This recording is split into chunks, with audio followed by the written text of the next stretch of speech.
Hello student, welcome you all. My today's video lecture is on pollination. Students, pollination is transfer of pollen grains of anther to stigma of pistil. Student, you know pollen grains are immobile part of anther part of anther,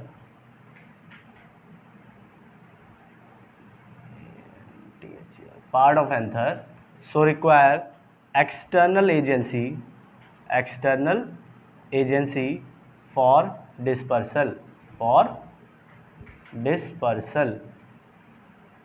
अगर pollen grains को disperse होना है, एक जगह से दूसरी जगह जाना है, तो एक्सटर्नल एजेंसी की ज़रूरत है because they are immobile part of anther. Right student, there are majorly two type of pollination, self pollination and cross pollination. We are discussed all the type of pollination in detail.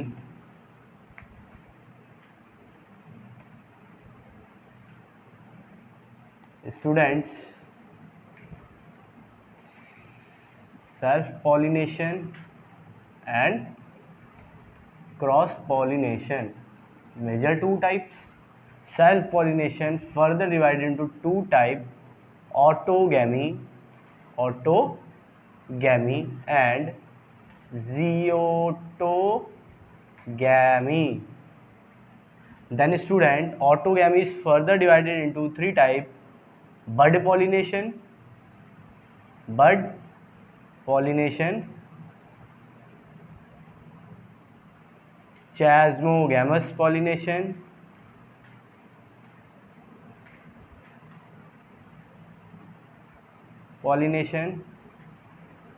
all chasmogamous pollination also known as homogamy,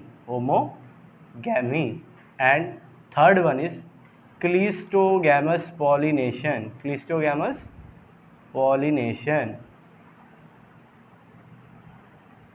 Students, the cross pollination is basically divided upon the type of agency, abiotic agency and biotic agency, divided into following types. When they are dispersed by water, then known as hydrophily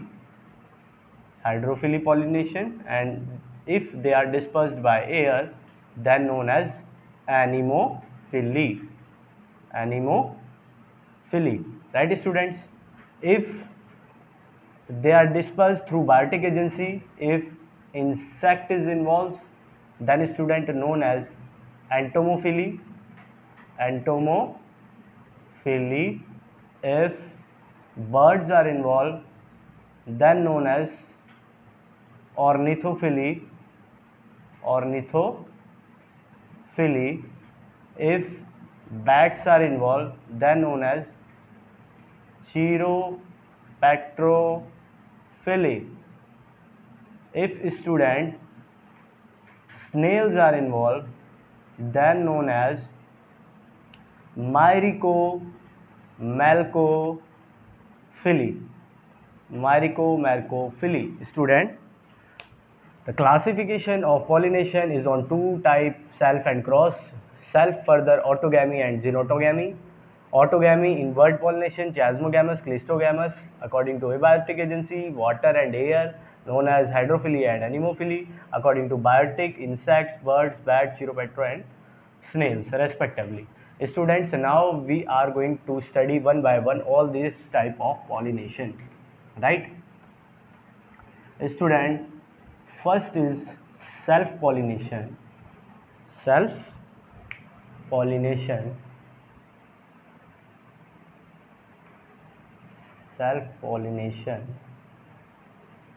Student, transfer of pollen grains to stigma of same flower itself and genetic similar flower is self pollination. अगर अपने ही flower के अंदर pollination हो जाए या genetic similar flower में हो जाए तो सेल्फ पॉलिनेशन होता है, राइट। सेल्फ पॉलिनेशन के टाइप हमने देखे। फर्स्ट अगर मैं डिस्कस करता हूँ bird pollination student, bird pollination when anther dehisce and stigma get receptivity in flower bud stage। अगर फ्लावर बड की फॉर्म में है और एंथर डिहाइस हो जाए फ्लावर के अंदर ही और स्टिग्मा भी रिसेप्टिविटी गेन कर ले, at the time we propose this pollination is bud pollination, right student? The second type of pollination is chasmogamous or homogamy। Student, if anther and stigma are present closely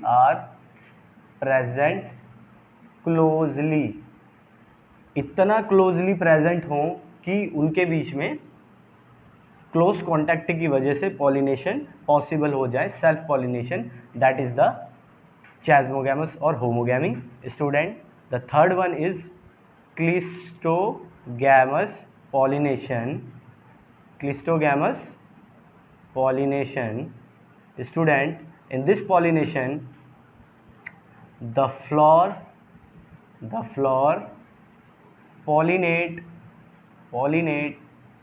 without opening, और ये life time flower जो है वो close रहता है, life time close रहता है, whole life में फ्लावर क्लोज रहता है, उसको अंदर ही पॉलिनेट करके अंदर ही अपने आप को बाद में फर्टिलाइज करना पड़ता है, right student. There are majorly 3 type, but इन तीनों में एक चीज़ कॉमन है कि फ्लावर जो है उसे परफेक्ट होना पड़ेगा, flower should be perfect, flower should be dioecious, flower should be both male and female part present, flower should be complete। अगर ये 3 चीज़ों को फ्लावर मीट करता है, अगर उसमें मेल फीमेल पार्ट दोनों प्रेजेंट है, यानी कि एंथर और स्टिग्मा, पिस्टिल और एंथर पार्ट, तो ही ये सेल्फ पॉलिनेशन जो है पॉसिबल हो सकता है, right student. Next is advantage and disadvantage of self pollination. हमने सेल्फ पॉलिनेशन डिस्कस कर लिया, बट अब इसकी एडवांटेजेस और डिसएडवांटेजेस क्या है, right. Advantages of self pollination student, first thing is that plant doesn't need to produce pollen in large amount, right। Plant does not need to produce pollen in large amount, in large number। बहुत सारे pollen की जरूरत नहीं है, थोड़े से pollen भी अगर प्रोड्यूस होंगे तो वो आराम से सेल्फ पॉलिनेशन को पॉसिबल कर सकते हैं, right student. No need for external agency की यहाँ पर कोई ज़रूरत नहीं है, right student. And the third and main important point is pure line selection. The parental characters are transmitted. Parent के जो कैरेक्टर हैं वो इजीली ट्रांसमिट हो जाते हैं प्रोजनी के अंदर, जिसको हम प्योर लाइन सिलेक्शन कहते हैं, जो कि पॉसिबल है हमारे सेल्फ पॉलिनेशन के अंदर। Student, disadvantage of self pollination is, student, first is the plant is not adapt in changing environmental condition changing environmental condition में प्लांट अडेप्ट नहीं कर पाता, right student. And second, the desired character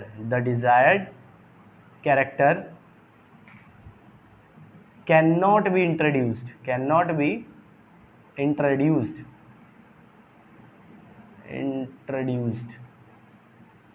अगर आप कोई character plant के अंदर डालना चाहते हैं, प्लांट स्पीशीज के अंदर, तो आप उसको नहीं डाल सकते। These are the disadvantages of self pollination. Now student, हम डिस्कस करेंगे क्रॉस पॉलिनेशन। मैंने आपको बताया क्रॉस पॉलिनेशन,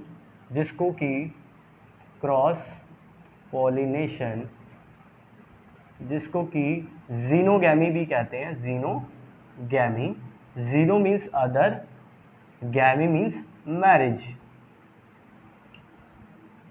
सो जब पॉलिनेशन पॉसिबल हो टू डिफरेंट फ्लावर जो जेनेटिकली डिसिमिलर हैं, उन दोनों के बीच में, at that time we propose it as cross pollination, right student.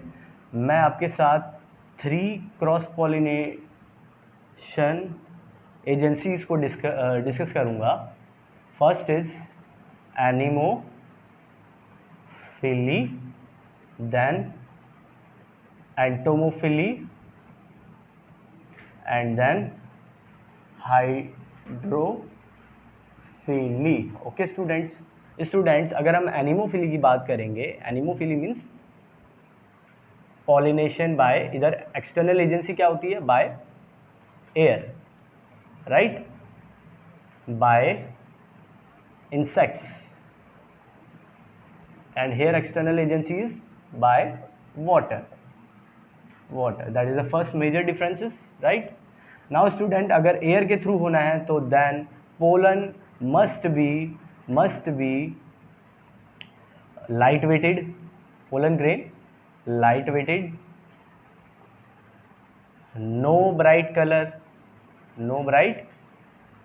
कोई ब्राइट कलर नहीं होना चाहिए, नो स्टिकी सब्सटेंसेस, कोई स्टिकी सब्सटेंस नहीं होना चाहिए पोलन ग्रेन के ऊपर। अगर हुआ तो कहीं स्टिक कर जाएगा, वो उड़ नहीं पाएगा इजीली एयर के साथ। एंड स्टूडेंट, एनिमोफिलस है तो इसकी stigma should be extrorse. Extrorse means student, if this is flower then stigma should be outside the flower। Stigma floor के बाहर होनी चाहिए, एक्सट्रोज होनी चाहिए। स्टिग्मा शुड बी ब्रांचेज होनी चाहिए, एंड हेयरी होनी चाहिए। जितनी ज़्यादा ब्रांची स्टिग्मा होगी इजीली कैच कर लेगी पोलन ग्रेन को, right student. And pollen grain must has ridges and furrows।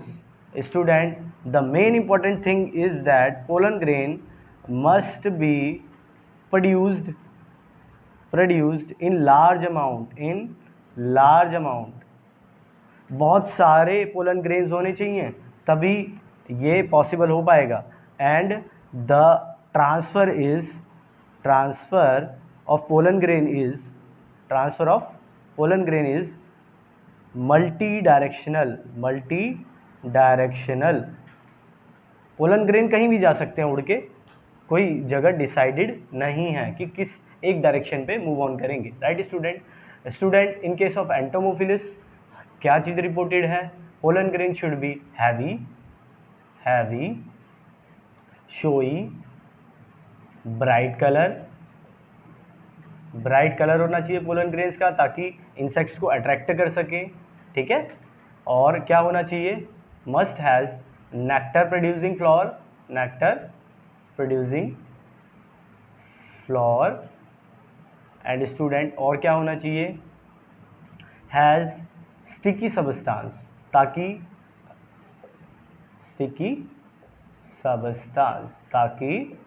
Stick कर जाए एनिमल की बॉडी से।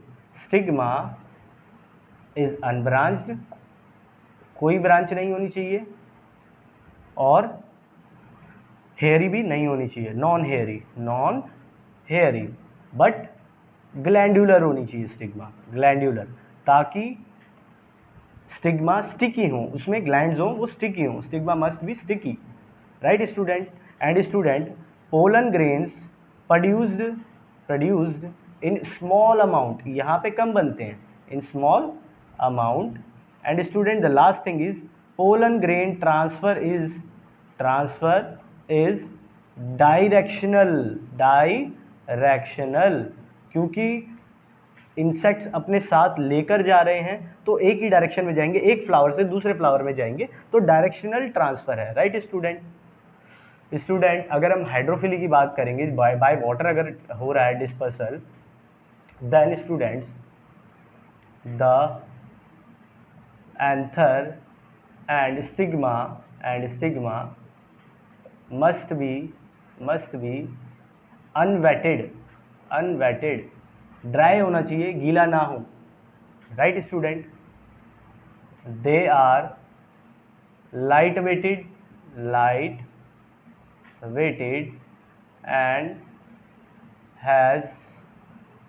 and has ability to float करने की एबिलिटी होनी चाहिए। They has ability to coil, that is expand करने की एबिलिटी होनी चाहिए, एक्सपैंड कर सकें, वापस से कॉन्ट्रैक्ट कर सके स्टिग्मा एंड आपका जो पिस्टल है। Student, this are the main differences or characteristics of entomolous flower, hydrophily flower, right? Note it down, then I will tell you other topic. Students, now I am going to explain you the outbreeding devices. What? Outbreeding devices.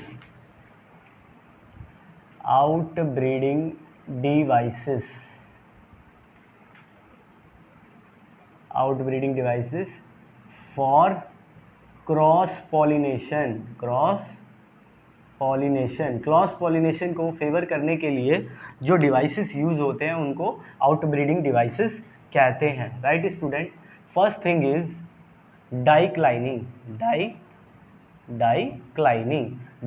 का मतलब क्या है student, flower जो है हमारा, flower must be imperfect होना चाहिए, must be monoecious and must be unisexual means या तो मेल होगा या फिर फीमेल होगा फ्लावर, या तो उसके अंदर मेल पार्ट होगा या तो फीमेल पार्ट होगा। ऐसे फ्लावर को हम इम्परफेक्ट फ्लावर, मोनोइशियस और यूनिसेक्सुअल फ्लावर कहते हैं। तो इससे क्या है कि इसको पॉसिबली आउटब्रीडिंग करनी पड़ेगी, क्रॉस पॉलिनेशन करना पड़ेगा, क्योंकि ये यूनिसेक्सुअल है, right student. Second thing is dichogamy student, in some cases the receptivity of stigma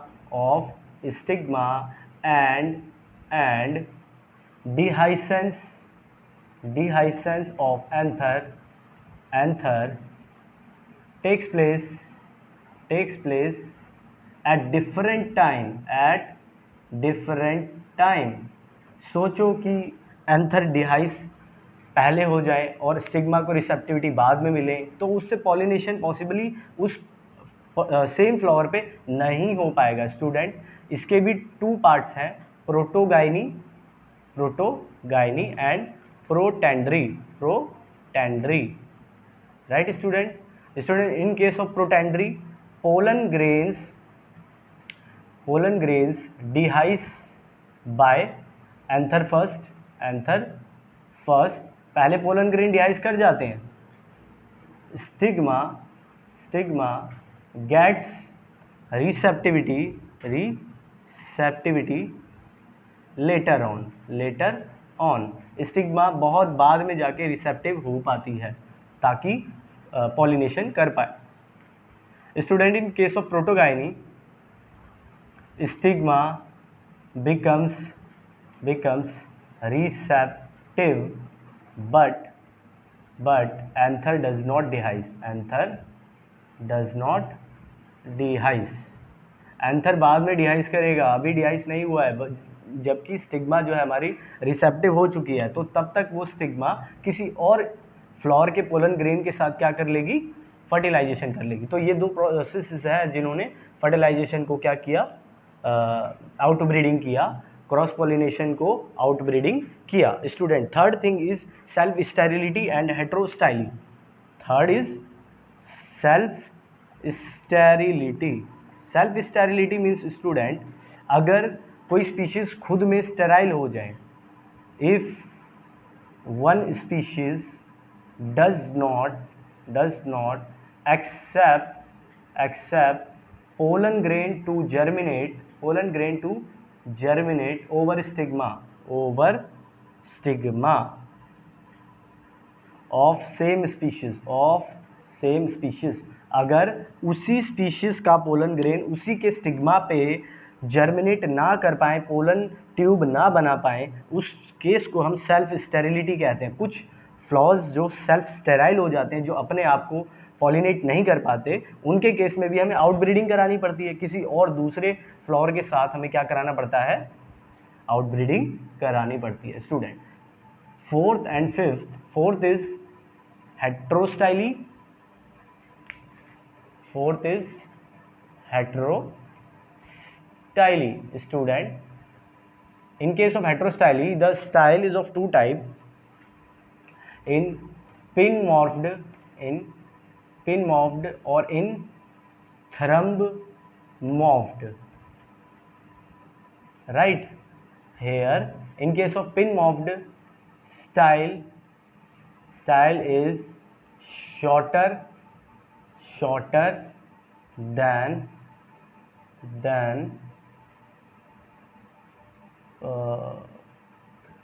still filament of anther.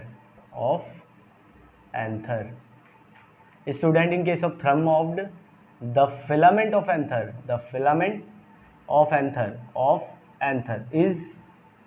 is longer than style। अगर हम दोनों के डायग्राम बनाएंगे, डाइमॉर्फिक हो गए या अलग अलग टाइप के फ्लॉज हो गए दोनों, अगर हम दोनों फ्लॉज के डायग्राम बनाएंगे तो कैसे बनेंगे हमारे diagrams? Students our diagram should be like, मेरे पास जो स्टिग्मा है वो नीचे है, राइट, शॉर्टर है, जबकि मेरे पास जो पोलन ग्रेन्स हैं, जो एंथर है, वो काफ़ी, उसकी फिलामेंट की लेंथ लंबी है, राइट। ये हमारा कौन सा है, pin morphed, and the second one is thumb morphed, in which the stigma is longer, and the pollen grains are, or the anther are shorter filament, right? So possibly here is the chance of cross pollination is maximum, right student? Then the fifth is hercogamy. Student in case of hercogamy, some external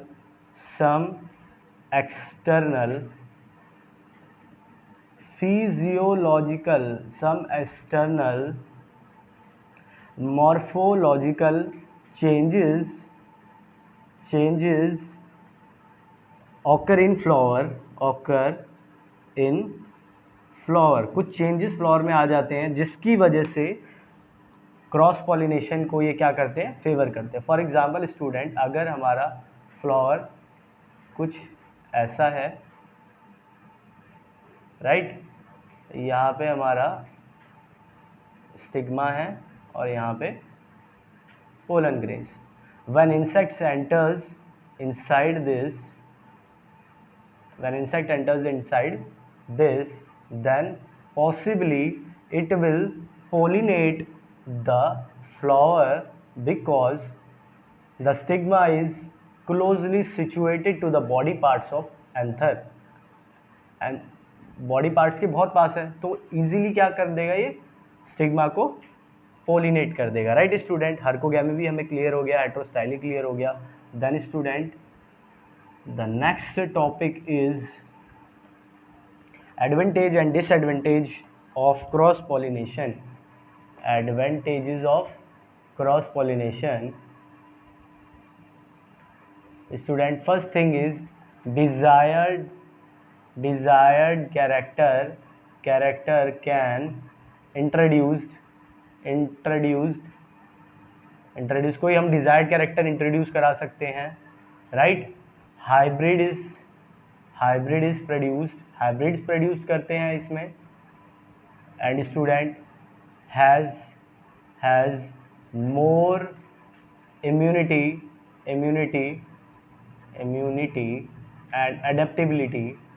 and adaptability in changing environmental conditions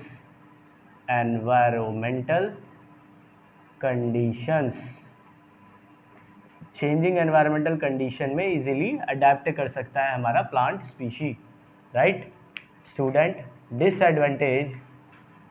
disadvantage is pollen grain must produced in large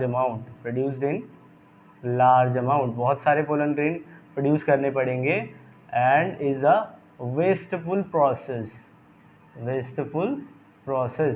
तो ये एक wasteful process हो जाएगा क्योंकि हमें बहुत सारे pollen grains क्या करने पड़ेंगे, प्रोड्यूस करने पड़ेंगे for cross pollination, right student.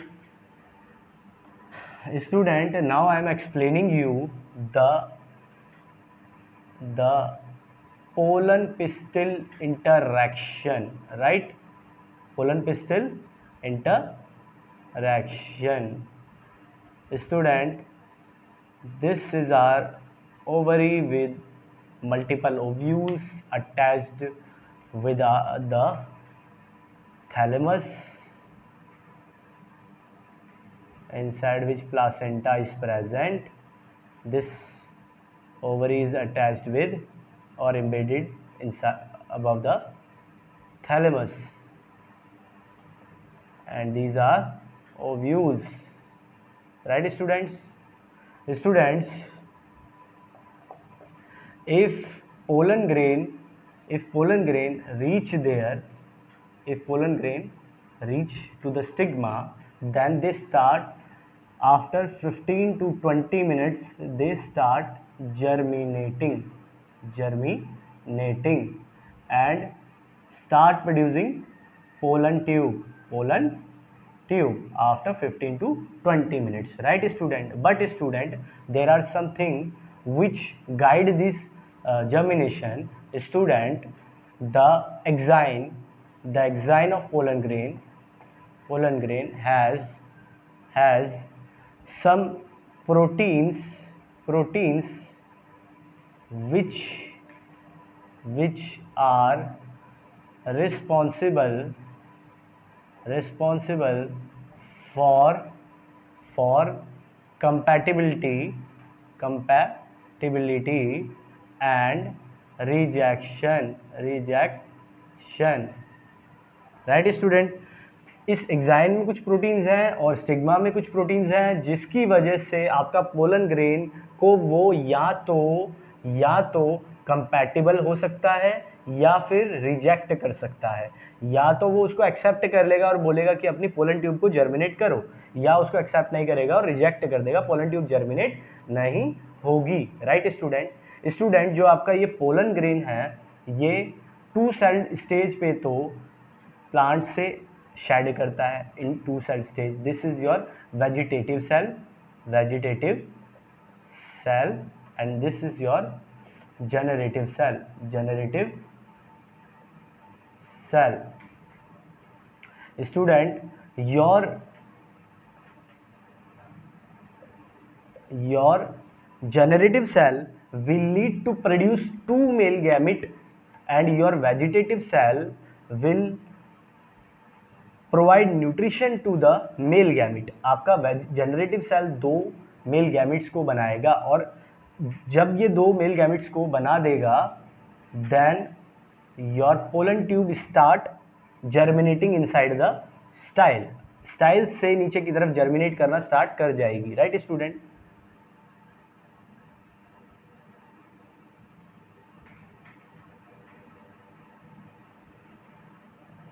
This is a germinating pollen and this is your pollen tube germinating pollen।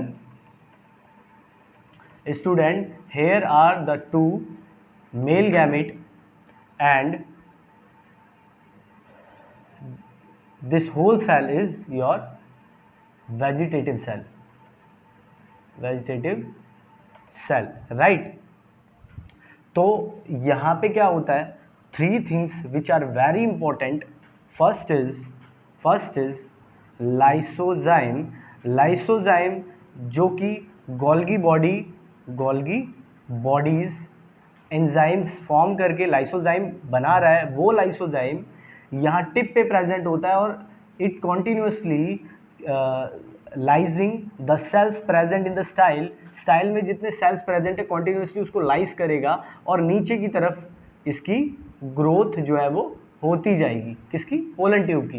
वो क्या करेगा, जितने भी सेल स्टाइल्स के हैं उन सबको लाइस करेगा, lysozyme. Right student, and the student second thing is the presence of glucose और कार्बोहाइड्रेट। स्टूडेंट, ग्लूकोज का फंक्शन ये है कि ये क्या करेगा, हमारे पोलन ट्यूब को प्रोटेक्ट करेगा फ्रॉम बर्स्टिंग, क्योंकि ये क्या करेगा, टोनिसिटी को मेंटेन करेगा ग्लूकोज। राइट स्टूडेंट, और साथ में एनर्जी प्रोवाइड करेगा। Right student, first thing lysozyme जो यहाँ के सेल्स को डिग्रेड करके पोलन ट्यूब की ग्रोथ कर रहा है। Second thing is glucose and the third important thing is calcium. Student, calcium की जो कंसंट्रेशन है वो ओव्यूल के पास एक छोटा सा ऑर्गन होता है जिसको हम कहते हैं ऑब्ट्यूरेटर।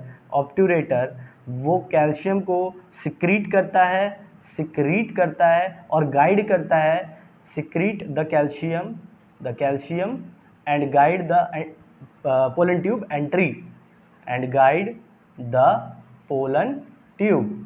पोलन ट्यूब की एंट्री को गाइड करता है कि किस तरफ उसने ट्रैवल करना है, किसकी कंसंट्रेशन को प्रोड्यूस करके, कैल्शियम की कंसंट्रेशन को। और ऑर्गन हमारा है ऑब्ट्यूरेटर जो प्रेजेंट है ओव्यूल के पास। राइट स्टूडेंट, ये 3 एंजाइम्स बहुत इंपॉर्टेंट है जो पोलन ट्यूब की ग्रोथ को पॉसिबली करवाते हैं। ये पूरा टॉपिक हमारा पोलन पिस्टिल इंटरैक्शन के अंदर कवर है। पोलन